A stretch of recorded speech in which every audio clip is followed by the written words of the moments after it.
La Commission des droits de l'homme de Zambie a mis en garde les partis politiques contre toute action ou propos visant à dissuader les femmes de participer aux élections, appelant à des mesures urgentes pour garantir leur protection et leur pleine participation politique. Cette alerte du 20 mars 2026 intervient dans un contexte marqué par la multiplication des cas signalés, avec au moins 10 plaintes déposées par des aspirantes candidates en quête de l'investiture à l'approche des élections générales prévues en août 2026.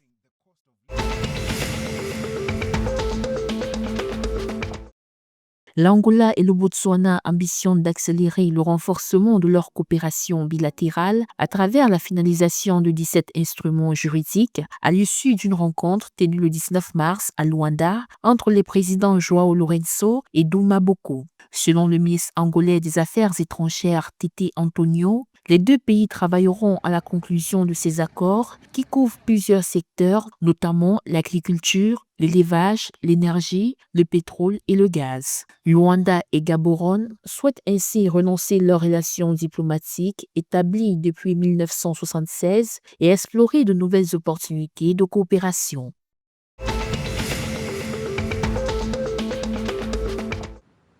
Les réserves obligatoires des banques mozambicaines ont chuté de 13% en janvier 2026 pour atteindre 225,3 milliards de tickets après avoir atteint un niveau record en décembre 2024. Cette baisse fait suite à un assouplissement de la politique monétaire de la Banque du Mozambique. En décembre, les réserves avaient pourtant fortement augmenté de 20%, atteignant 291,457 milliards de tickets.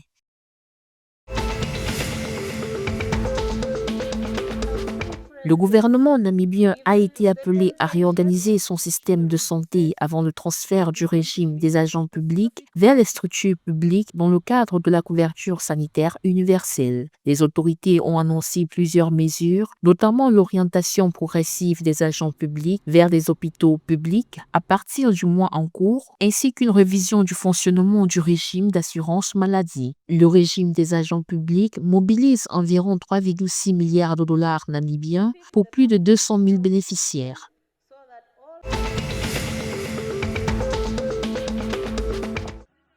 Les Mamelodi Sundowns en Afrique du Sud ont consolidé leur place en tête de la B2 Premiership en s'imposant 3-1 face au Marumo gagnant le 18 mars. Après l'ouverture du score de Keyano Cupido et l'égalisation sur penalty de TBO Mokoena a fait la différence en seconde période avec un doublé.